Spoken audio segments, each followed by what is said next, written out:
Hi everyone and good morning. Today we are in Oregon. I've never been to Oregon before, so it's my first trip ever out here. And today we are at the Oregon Coast Aquarium. Excited to go on in and see all of that aquatic life. This video we're just going to show you all the exhibits and animals this attraction has to offer. Let's go check things out. One of the first enclosures you get to upon walking in is this wonderful jellyfish enclosure. It does seem like it's at a cafe of some type. But oh yeah, it's pretty cool that you could enjoy a coffee or whatever else they serve here and watch these jellyfish. This section of the Oregon Coast Zoo is really cool. Lots and lots of big giant rocks with enclosures in the middle.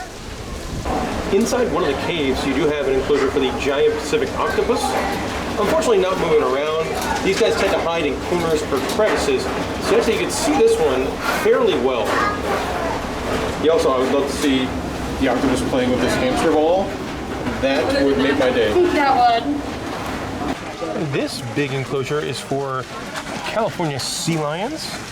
There might be other stuff in here too. Hopefully they have some underwater viewing. But yeah, it's a pretty good size, for not a very big aquarium, it's a really nice sea lion enclosure. There are multiple viewing points for the seals and sea lions. I like this one because you can get the underwater view or the above ground view. And normally it's kind of one or the other at these windows. There's another underwater window, and it actually gets a really good vista into the aquarium. As you can see, a big harbor seal swimming by. Well, it's not going to get better than this. These are the sea otters. They've been wrestling and playing, and look at how adorable this one is right here. Oh my goodness.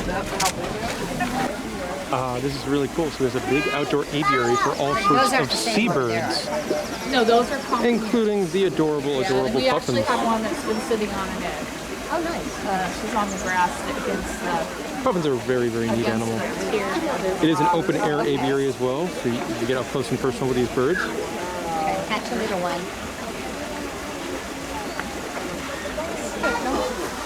And he just doesn't know what he goes everywhere. And then there's these horn puffins. Some more birds over here. I did find out the tuft puffins are native to Oregon. And just like, look how cool this one's just hanging out right there on its rock. That's a very chill puffin. That bird just flew right by my face.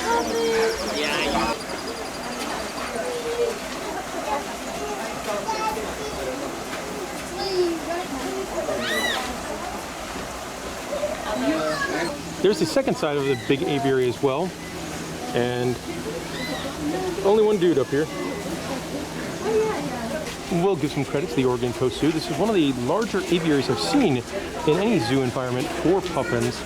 I also like how they can fly around. It's outside and you can see them from all sides, including when they're having a nap. I do think the Oregon Coast Zoo does an excellent job with their signage, as this shows you not only what's in the aviary, but what they look like in the various seasons. So spring and summer would be on top, and then the fall and winter is on the bottom. And the animals do look quite different depending on the season. Passages of the Deep is an indoor exhibit. I think this is probably where we'll find some sharks. The Orford Reef has a big tunnel to it, but what I really like is that they also give you a fish finding guide. I really hope we can see a wolf eel. That would be neat.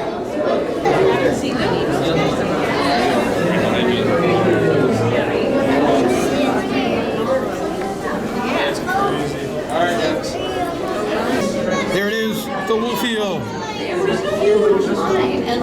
Look at that. I do think it's fun that not only do they have the glass roof, they also have a glass floor. Now we head from the Orford Reef Tunnel over to Halibut Flats. There's a ray who is swimming right over us.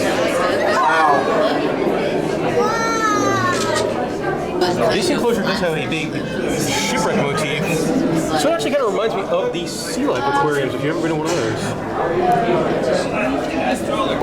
Not the easiest to see with the lighting. Oh, there's a big sturgeon coming underneath it. Now we head from Halibut Flats into the open sea.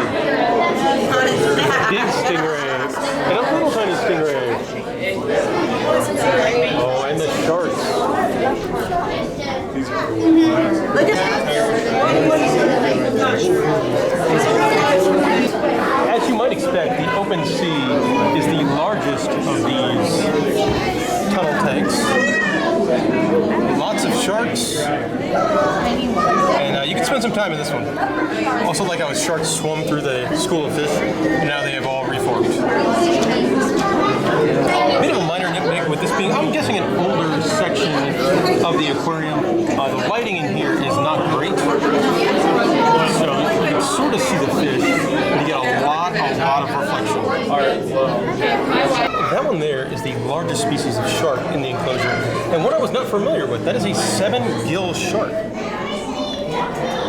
I wanted to double back and show off this map, as the 3 different tunnels are all different parts of the Oregon coast, starting with the Orford Reef, which is south Halibut Flats, which is pretty close to where we are here in Newport, and of course, the shallows of the open sea.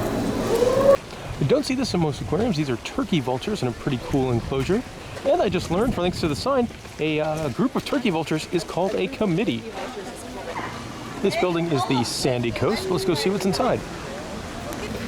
The first enclosure you get to in this building is this one here for smaller fish and sea stars that is done up like being under a boardwalk or a pier.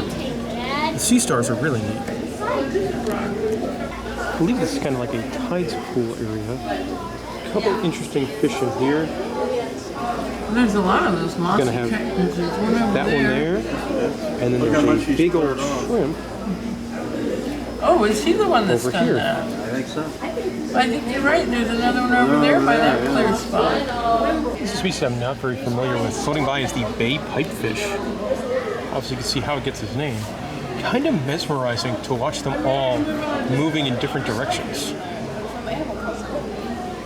Then you can see like the natural camouflage that they would get in the estuaries. You'll be okay, right? The main thing in this enclosure is everyone's least favorite pizza topping, the anchovies, but there is other cool stuff in here. Like I love the sea star on the glass, and then over there's a really cool looking halibut. You can kind of see it through the anchovies. Really neat enclosure here. These are for flounder and sole, and it shows off how they look when they're camouflaged in, and you can see them, but not so great. Like there's one right there. And then if you look over to the right side of the enclosure, it's what they look like if it was different colored pebbles, and they'd be much easier to find. That's a really neat enclosure. You can see a very pretty sculpin floating around. It did take me a minute to find the sailfish sculpin, but it is right there. A whole bunch of sand dollars, and then a buffalo sculpin in the middle of them. Here's a species I'm not very familiar with. They're called gunnels. And look at how there's like 4 or 5 of them hiding in the shell. Oh yeah, inside I can see them. That's pretty neat. Those are the mussels back there. Some copper rockfish, and then right next to the glass is a little hermit crab. Can't get a great shot of it because the camera. His little face is kind of hiding behind that leaf. The fish in here are rockfish, and then you have some orange sea pets, and those are pretty neat. It's these anemone-like creatures here. A very colorful touch tank area for anemones and sea stars. I love the variety and color of the sea stars. Alright, another giant Pacific octopus. This one is definitely easier to see. I think it is. Look at his breathing through that there.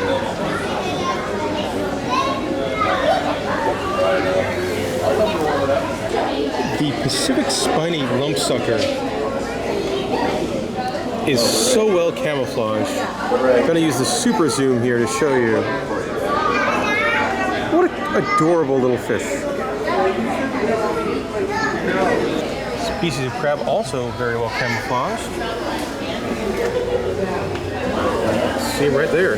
He looks like a giant rock He does. with moss.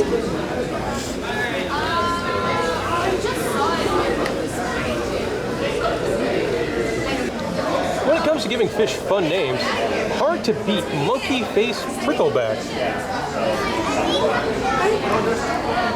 That's a name. Yeah. What's that?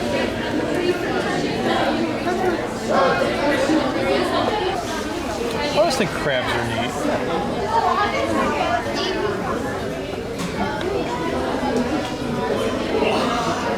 A couple different species of rockfish and some others in this enclosure.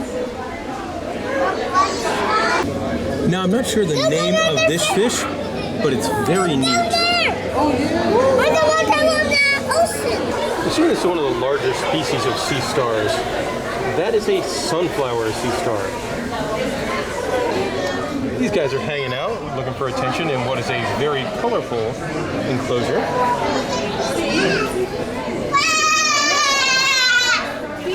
Another tide pool kind of tank, but this one they bring waves in every so often. As you might expect, the Oregon Coast Aquarium is indeed located on the coast. Must be low tide at the moment.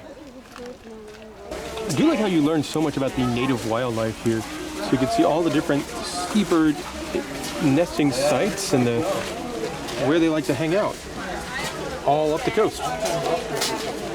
Here you can see the map of the Oregon Coast Aquarium, some indoor areas, some outdoor areas. Not an overly large place. This hard hat wearing vulture is letting us know that some of the indoor galleries might be closed for renovations. And I always think it's a good thing to see zoos and aquariums spending money and reinvesting and making better enclosures for the animals. So this is probably, while it's going to be a bit of a bummer for my visit, a much needed and a good news change. And like most attractions, you exit through the gift shop. But I will say, like, the quality of merchandise in here looks pretty good. Oh, look at the little sea otter one. And there we go. That'll do it for our time at the Oregon Coast Aquarium. Not an overly large aquarium. It does cost about $28 or so to get in, which I always feel like aquariums are a little bit more expensive than they should be, but the pricing here is not out of line with other aquarium attractions. Molly, do you have a favorite animal or exhibit? There was definitely a lot of animals I've never seen before, because a lot of the animals are based here in the coast of Oregon, and I really enjoyed that. Yeah, you learned a lot about the native creatures of Oregon, and I think I actually learned more here than at other aquariums. So I did actually I really did enjoy it. I thought it was really well done. As far as favorite animals, I really like that puffins.